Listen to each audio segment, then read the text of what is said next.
Suara malam di pedalaman Kalimantan menyambutnya dengan angin yang membawa bau hutan basah dan desiran pohon. Pohon tinggi yang berderit. Andi, seorang dokter muda dari kota, berdiri sendirian di tengah lapangan tanah merah yang dingin. Di hadapannya, sebuah desa terpencil tersembunyi di balik kerimbunan pohon, dengan rumah-rumah panggung dari kayu yang berjajar seperti menanti diam-diam. Ia datang membawa tugas mulia, berniat memberikan layanan kesehatan pada desa yang seakan terlupakan waktu.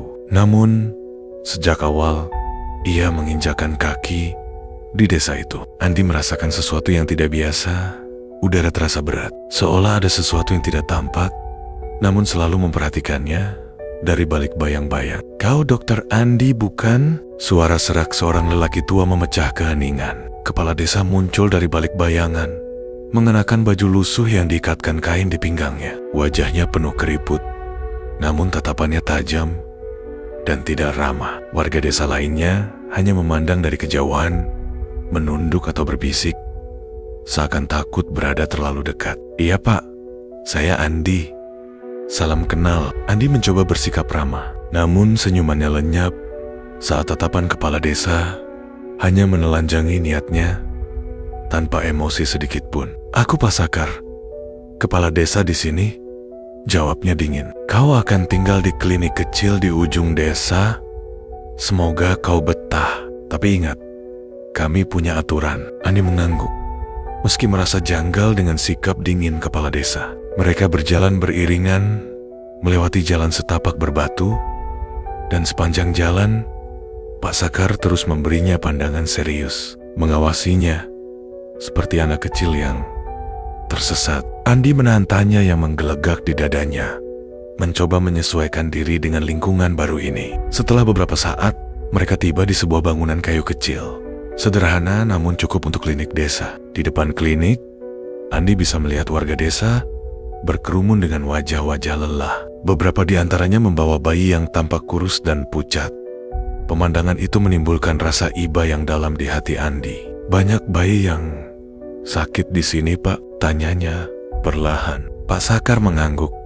Tatapannya berubah menjadi lebih serius. "Ya, tapi kami punya Bu Kasma. Dia dukun bayi yang bisa menyembuhkan mereka dengan cara-cara yang tak bisa kau pahami," ucapnya dengan nada misterius. Andi tersenyum kecil, mencoba menepis rasa tak percaya yang muncul di hatinya. "Oh, jadi di sini masih ada dukun bayi apa? Saya kira itu hanya cerita." Pak Sakar menatapnya tajam, lalu berkata, "Ini bukan sekadar cerita, dokter.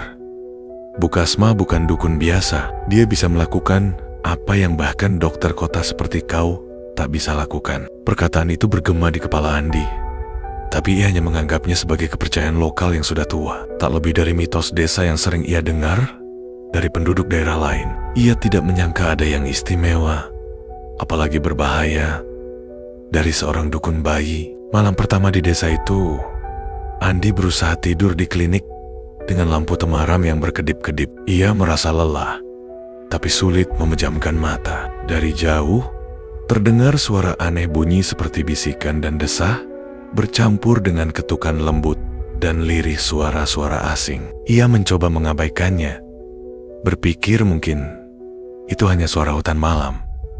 Namun, suara itu terus berlanjut, pelan tapi jelas, seperti alunan mantra dari arah tepi hutan, tempat di mana Bu Kasma tinggal.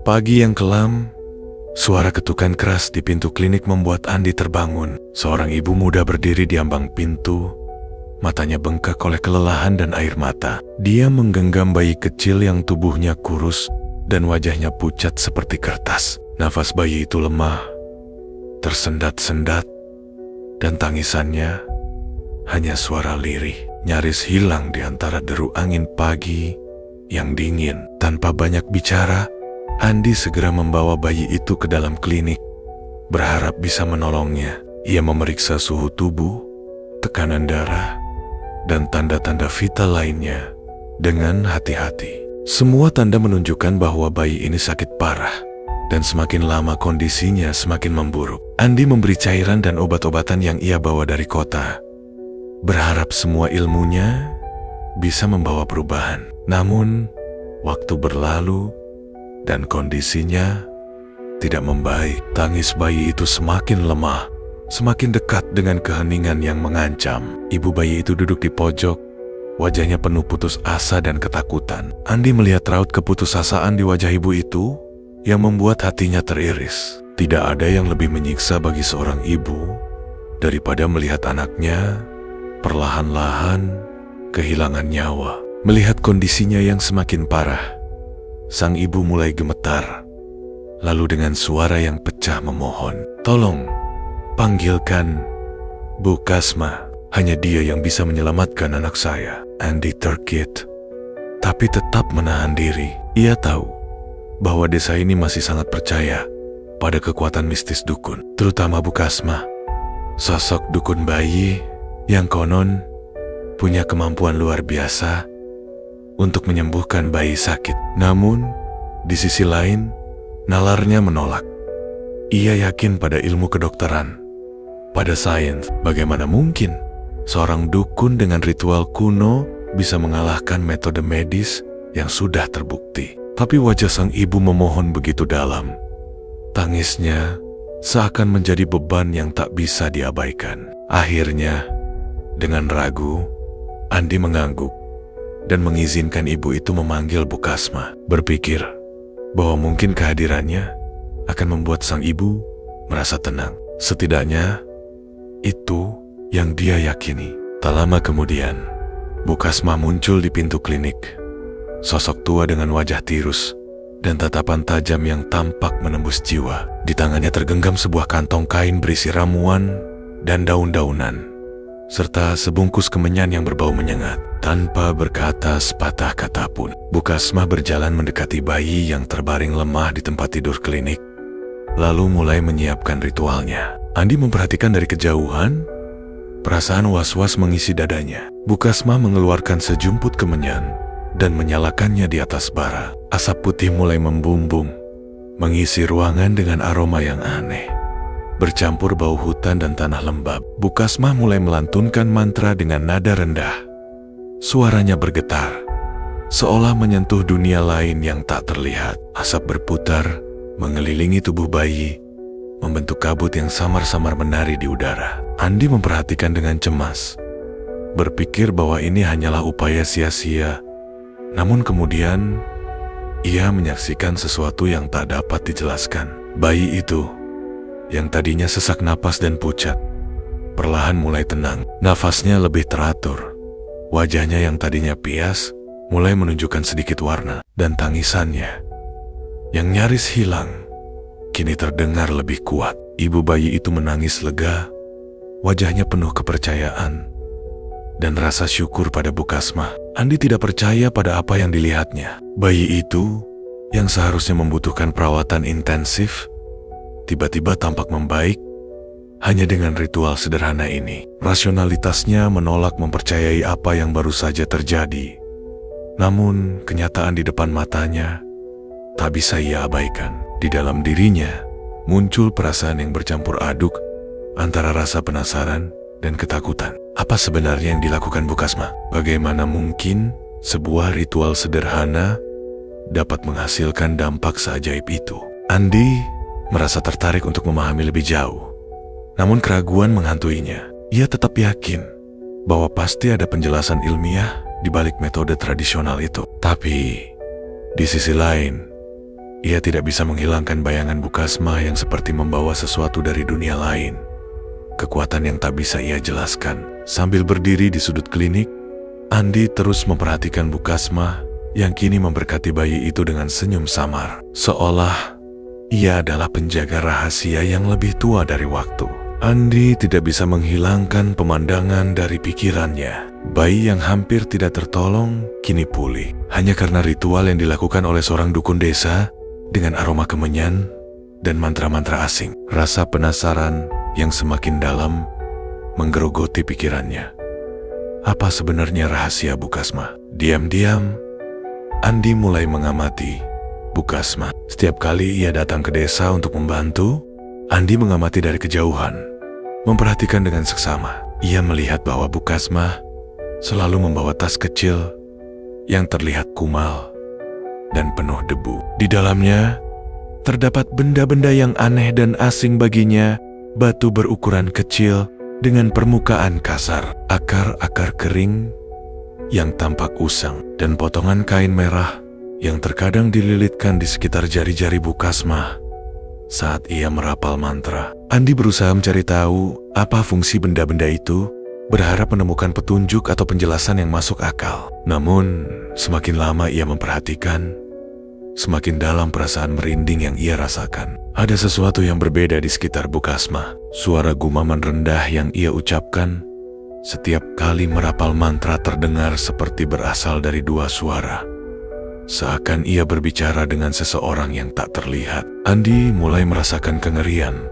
Tetapi rasa ingin tahunya lebih besar dari ketakutannya. Ia merasa harus tahu kebenaran di balik sosok dukun desa ini. Suatu malam, ketika Andi sedang berjalan pulang dari klinik, ia dihampiri oleh seorang warga desa, seorang pria tua dengan wajah keriput dan mata yang penuh kewaspadaan. Pria itu menarik lengan Andi, berbicara dengan suara pelan, namun penuh peringatan. "Dokter, jangan terlalu ikut campur dalam urusan Bukasma. Beliau bukan orang sembarangan," kata pria itu.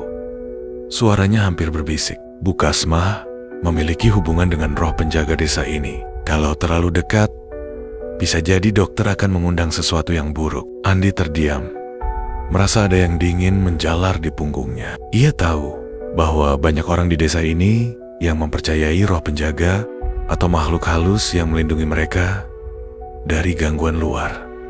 Namun, ia merasa skeptis. Bagi Andi, ini semua hanyalah mitos yang membuat warga ketakutan. Ia menganggap semua ini tak lebih dari cerita rakyat yang dibesar-besarkan oleh ketakutan dan kebodohan. Dengan tenang, Andi berusaha mengabaikan peringatan itu.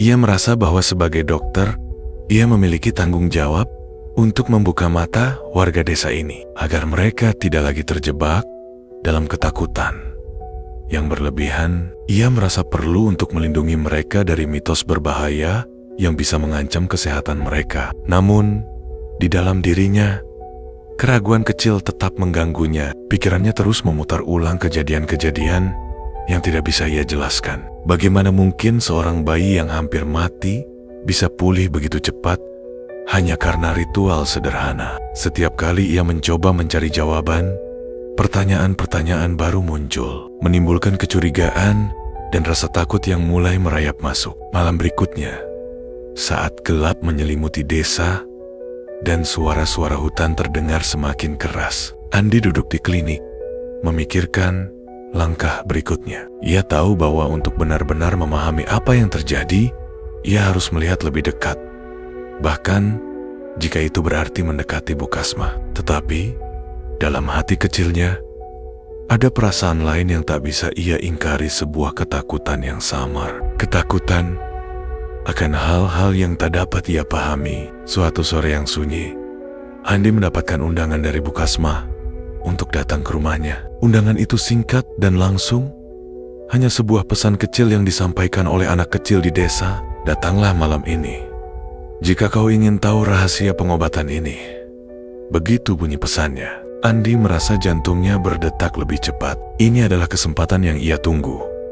Kesempatan untuk menyaksikan langsung ritual yang selama ini hanya ia dengar dari cerita-cerita. Malam tiba dengan cepat. Andi melangkah dengan hati-hati menuju rumah Bukasma yang terletak di tepi hutan, terisolasi dari rumah-rumah lain. Semakin dekat ia berjalan, semakin ia merasakan keheningan yang mencekam. Pohon-pohon tinggi dan gelap di sekeliling rumah membuatnya merasa seperti sedang masuk ke dunia yang berbeda. Dalam keremangan malam, Rumah Bukasma tampak seperti bayangan samar yang menunggu kedatangannya. Begitu masuk, Andi disambut oleh aroma tajam kemenyan yang begitu kuat. Di tengah ruangan, Bukasma sudah bersiap dengan berbagai benda.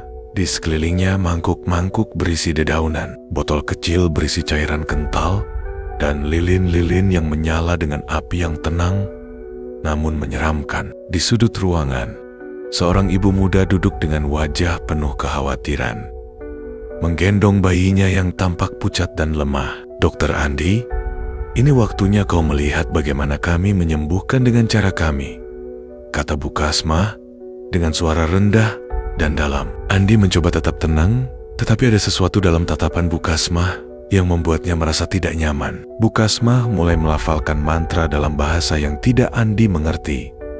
Bahasa yang terdengar kuno, kasar, dan penuh kekuatan yang aneh. Suaranya bergema di seluruh ruangan, seolah datang dari berbagai arah sekaligus. Asap kemenyan semakin tebal, membuat udara di dalam ruangan terasa berat dan menyesakkan. Andi merasa seolah-olah ada sesuatu yang tak terlihat, sesuatu yang bergerak di antara asap dan kegelapan di sekitarnya. Saat ritual berlanjut, Andi merasakan tubuhnya mulai terasa aneh, seperti ada sesuatu yang menahannya. Gerakannya terasa lambat, pikirannya terasa kabur. Ia mencoba menggerakkan kakinya, namun langkahnya seperti ditahan oleh kekuatan yang tak terlihat. Seketika, rasa takut mulai menyelubungi dirinya. Ada sesuatu yang mengawasinya, sesuatu yang menunggu di balik asap dan bayang-bayang. Di tengah ritual, Bukasma menumpangkan tangannya di atas kepala bayi itu, sambil terus mengucapkan mantra.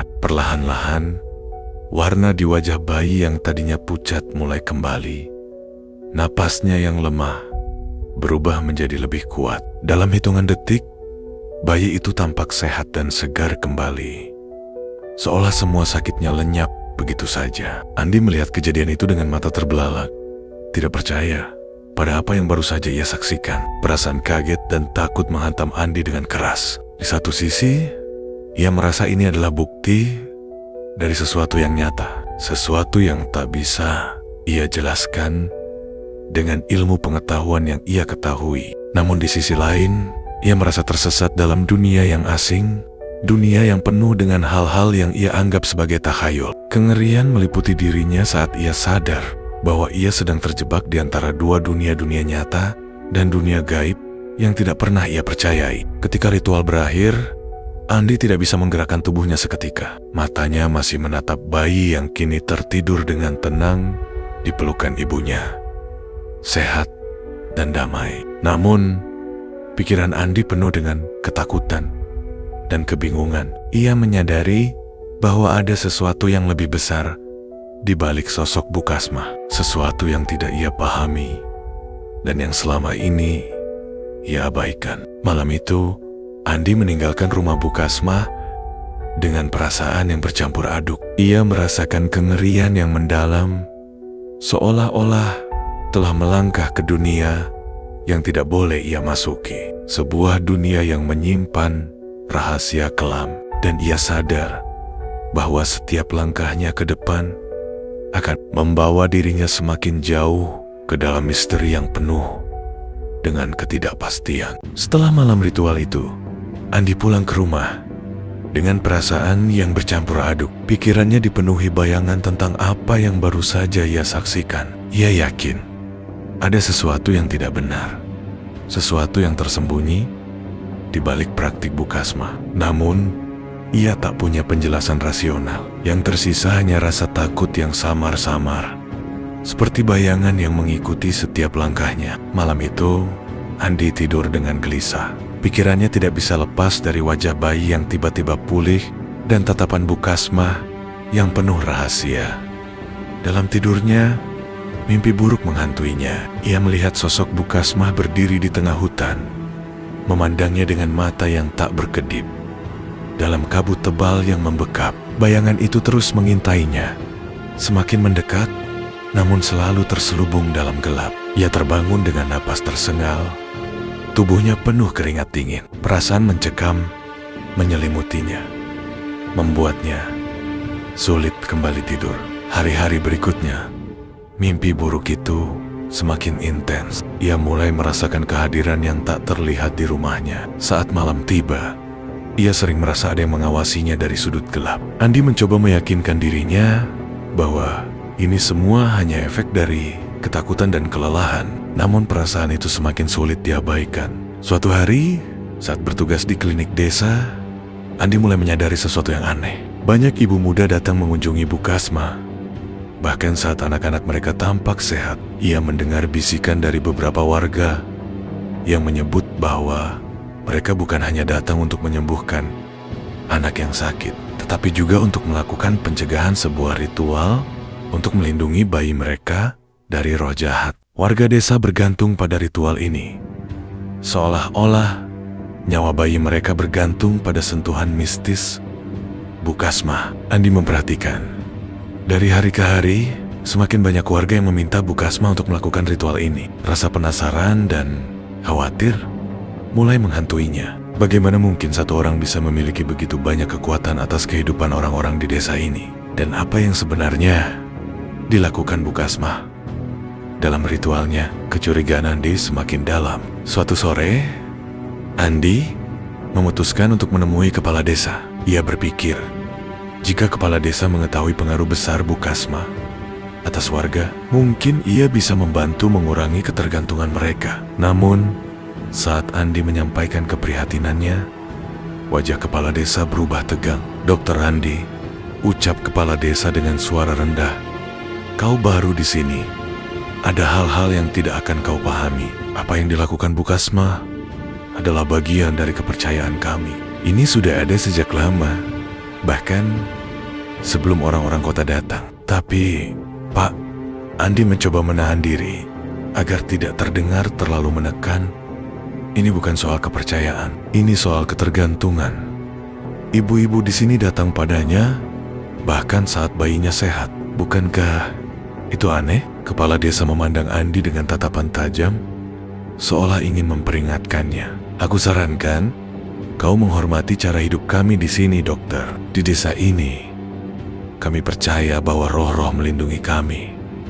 Dan Bu Kasma, ia adalah perantara kami dengan mereka. Siapapun yang mencoba mengusik kepercayaannya biasanya tidak berakhir baik." Kata-kata kepala desa terasa dingin di telinga Andi.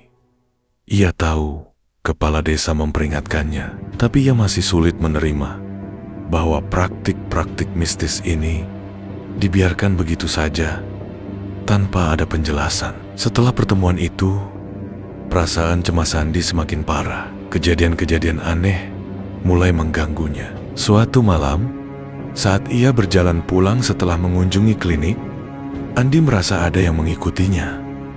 Ia menoleh ke belakang, namun tak ada siapa-siapa. Suara bisikan-bisikan samar terdengar dari arah pepohonan. Makin lama, suara itu semakin mendekat, membuat bulu kuduknya berdiri. Andi mempercepat langkah, mencoba menenangkan dirinya, namun suara itu tetap mengikuti. Malam itu, setelah tiba di rumahnya dengan perasaan lelah dan ketakutan, Andi duduk di tepi tempat tidur, termenung. Ia menyadari bahwa ketakutan ini bukan hanya karena ia merasa sendirian. Di desa yang jauh dari peradaban, ada sesuatu yang gelap dan tak terlihat di desa ini. Sesuatu yang ia rasakan menyelinap di antara bayang-bayang malam. Ia memejamkan mata, mencoba menghilangkan rasa takut yang perlahan menguasainya. Namun, sosok Bu Kasma kembali hadir dalam pikirannya, bersama dengan tatapan aneh dari para warga desa yang memperingatkannya untuk tidak terlalu ikut campur. Di sanalah Andi merasa semakin terjebak dalam dilema. Di satu sisi, ia ingin membuktikan bahwa yang mereka percayai hanyalah takhayul. Namun di sisi lain, ia merasa ada sesuatu yang lebih besar, sesuatu yang mungkin tak bisa ia jelaskan. Malam demi malam, rasa takut yang muncul ini terus menggerogoti kewarasannya. Dan di balik ketakutannya, Andi mulai bertanya-tanya, apakah benar bahwa Bu Kasma memiliki hubungan dengan roh-roh pelindung desa ini? Malam itu, Andi memutuskan bahwa ia tak bisa tinggal diam lagi. Teror yang tak kasat mata dan ketergantungan warga pada Bu Kasma telah membuatnya gelisah setiap hari. Ia merasa harus mencari tahu apa yang sebenarnya terjadi. Ketika desa mulai sepi, Andi dengan hati-hati menyelinap menuju rumah Bu Kasmah, berharap menemukan jawaban di sana. Rumah Bu Kasmah berada di pinggir desa, dikelilingi oleh pepohonan yang menjulang tinggi dan membuat suasana di sekitarnya semakin kelam. Andi merasakan dinginnya udara malam menusuk kulitnya, membuatnya menggigil. Di depan pintu rumah Ea, sempat ragu, tapi rasa penasaran mengalahkan ketakutannya. Ia menghela napas dalam-dalam, lalu membuka pintu perlahan dan melangkah masuk. Di dalam, aroma kemenyan yang pekat menyambutnya. Cahaya redup dari lilin kecil menerangi ruangan yang dipenuhi benda-benda aneh. Mata Andi menyapu seluruh ruangan, berusaha memahami apa yang ia lihat. Di salah satu sudut, ia melihat sebuah tas besar. Ia mendekat dan membuka tas itu. Andi tersentak mundur ketika melihat isinya segelintir rambut bayi yang diikat menjadi satu, tulang belulang yang sudah memutih, dan potret-potret bayi yang tampak pucat dan tak berdaya. Andi terdiam, jantungnya berdegup kencang. Ada sesuatu yang begitu kelam di balik benda-benda ini, sesuatu yang ia tak sanggup pahami. Ia tahu bahwa yang ia lihat bukan sekadar benda biasa. Ini adalah bukti dari praktik yang mengerikan. Tiba-tiba, suara langkah kaki terdengar di belakangnya. Andi berbalik dan mendapati Bu Kasmah berdiri di sana, menatapnya dengan sorot mata tajam namun tenang. Wajahnya terlihat tenang, seolah ia sudah tahu bahwa Andi akan datang. "Kamu tidak seharusnya ada di sini, dokter," ucap Bu Kasmah dengan suara pelan tapi tajam. "Ini bukan urusanmu." Andi merasakan campuran marah dan takut. Ia mengangkat benda-benda yang ia temukan dan bertanya, "Apa ini, Bu? Apa yang sebenarnya Ibu lakukan di sini? Kenapa benda-benda ini ada di rumah Ibu?" Bu Kasmah hanya tersenyum samar. Tatapannya dingin. "Ini adalah pengorbanan, Nak. Untuk menjaga desa ini tetap aman, aku harus melakukan apa yang diminta oleh roh-roh penjaga desa." Andi merasa dadanya sesak. Pengorbanan? Apa maksud Ibu? Apa Ibu benar-benar berpikir bahwa ini semua akan menyelamatkan desa? Bu Kasmah mendekat, mengamatinya sejenak sebelum menjawab. "Kamu tidak mengerti, dokter. Roh-roh itu membutuhkan sesuatu sebagai penukar. Mereka sudah ada di sini jauh sebelum kamu atau aku lahir. Jika kita tidak memberi mereka apa yang mereka minta, mereka akan mengambilnya sendiri dan mereka akan mengambil lebih banyak." Kata-kata Bu Kasmah membuat Andi merasa muak. "Itu hanya alasan, Bu. Saya yakin ini hanya akal-akalan Ibu untuk menakut-nakuti warga desa." Namun, Bu Kasmah tetap tenang. Ia melipat tangannya dan menatap Andi dengan tatapan dingin yang penuh keyakinan. "Jika kamu ingin menghentikan ini, silakan. Tapi bersiaplah untuk menghadapi apa yang akan datang. Perjanjian ini bukan main-main. Jika kamu melanggar, semua orang akan tahu harganya." Andi merasa terperangkap. Pilihan yang diberikan Bu Kasmah membuatnya merasakan ketakutan yang mendalam. Jika ia membiarkan ritual ini berlanjut, maka ia akan terus dihantui rasa bersalah. Namun, jika ia menghentikannya, ia tahu risiko yang harus dihadapi. Bukan hanya dirinya, tapi seluruh desa. Bu Kasmah mendekat. Suaranya berbisik namun dingin. "Kamu bisa pergi sekarang dan berpura-pura tidak pernah melihat semua ini. Atau, kamu bisa melawan, tapi ingat, dokter, ada sesuatu yang tak akan pernah bisa kamu kalahkan." Andi menatap Bu Kasmah dengan campuran marah dan bingung. Di satu sisi, logikanya menolak mempercayai hal ini. Namun, kenyataan yang ia saksikan, bayi yang pulih secara tiba-tiba, dan benda-benda mengerikan di rumah Bu Kasmah, semua itu membuatnya goyah. Tanpa berkata-kata lagi, Andi melangkah mundur, keluar dari rumah itu. Rasa takut semakin menjeratnya. Malam itu, Andi pulang dengan langkah terburu-buru, hatinya dipenuhi kegelisahan. Ia meninggalkan rumah Bu Kasmah dengan perasaan takut yang tak terlukiskan. Setiap sudut jalan yang ia lewati terasa lebih gelap dan lebih sepi, seperti desa itu sendiri sedang mengawasinya. Ia berpikir bahwa semua yang ia lihat hanyalah ilusi, Khayalan yang dibangun dari rasa takutnya. Namun semakin ia berjalan, semakin ia merasa ada sesuatu yang tak bisa ia jelaskan. Sesuatu yang mengerikan dan tak terhindarkan. Setibanya di rumah, Andi duduk di depan jendela, matanya kosong menatap keluar. Perasaannya kacau. Ia mencoba meyakinkan dirinya bahwa ia masih bisa memperbaiki semuanya. Bahwa apa yang ia saksikan semalam bukanlah kenyataan. Namun, bayangan wajah Bu Kasmah, wajah yang begitu tenang dan penuh keyakinan, terus menghantuinya. Andi tak bisa menepis suara-suara aneh yang bergema di kepalanya. Suara-suara itu tak pernah hilang, seolah-olah desa itu masih mengikutinya. Hari-hari berlalu, dan Andi merasa semakin tertekan. Tak lama setelah penolakannya terhadap perjanjian Bu Kasmah, kejadian-kejadian mengerikan mulai terjadi di desa. Bayi yang sebelumnya sehat, tiba-tiba jatuh sakit, menangis tiada henti. Warga yang pernah mengandalkan Bu Kasmah untuk pengobatan bayi mereka, kini mulai datang kepadanya dengan air mata, mencari jawaban, mencari harapan.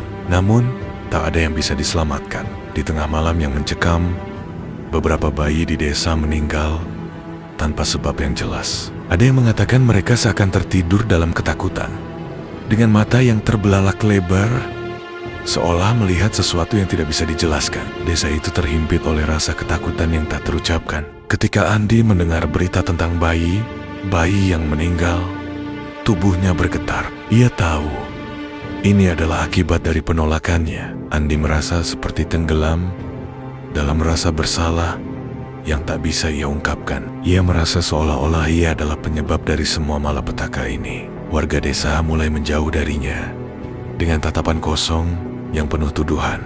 Mereka melihatnya sebagai orang yang telah mengkhianati mereka. Bu Kasmah, dengan segala kekuatan gelapnya, tampaknya telah menuntut harga yang sangat mahal. Andi merasa terjebak dalam kegelapan yang semakin menghimpitnya.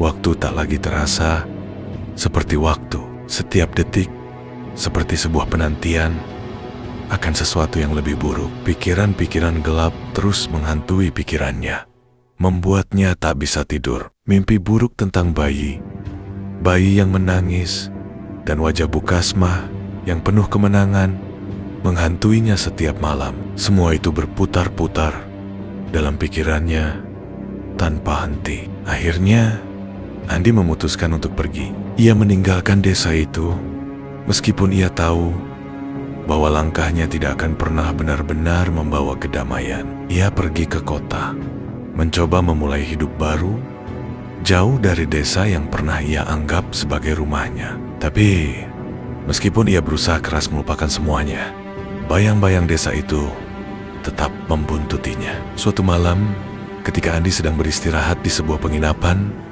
ia mendengar suara samar-samar dari luar kamarnya. Awalnya, ia menganggapnya sebagai suara angin atau suara bising dari jalanan. Tapi suara itu semakin jelas. Tawa bayi yang kecil dan tertahan terdengar sangat dekat. Andi terbangun, tubuhnya terasa kaku. Suara itu terdengar begitu nyata, begitu dekat, seakan ada bayi yang berada tepat di sampingnya. Dia melompat dari tempat tidur dan berlari ke jendela, membuka tirainya, tetapi tidak ada apa-apa, hanya jalanan yang kosong dan sepi. Namun, suara itu tidak hilang. Tawa bayi itu terus bergema, seperti datang dari dalam kepalanya. Andi jatuh berlutut di lantai, merasa tercekik oleh ketakutan yang tak bisa ia hindari. Ia tahu bahwa meskipun ia sudah jauh dari desa itu, bayangan Bu Kasmah dan ritual gelapnya akan terus menghantuinya selamanya. Ketika ia menutup matanya dan mencoba mengusir suara itu, ia mendengar suara tawa itu semakin keras. Tak ada lagi tempat untuk bersembunyi. Penyesalan itu, penyesalan yang datang terlambat, kini menjadi beban yang tak bisa ia lepaskan. Dan dengan itu, cerita Andi berakhir dengan bayangan desa yang terus menghantuinya. Ketakutan yang ia coba hindari kini menjadi bagian dari dirinya, sebuah penyesalan yang abadi.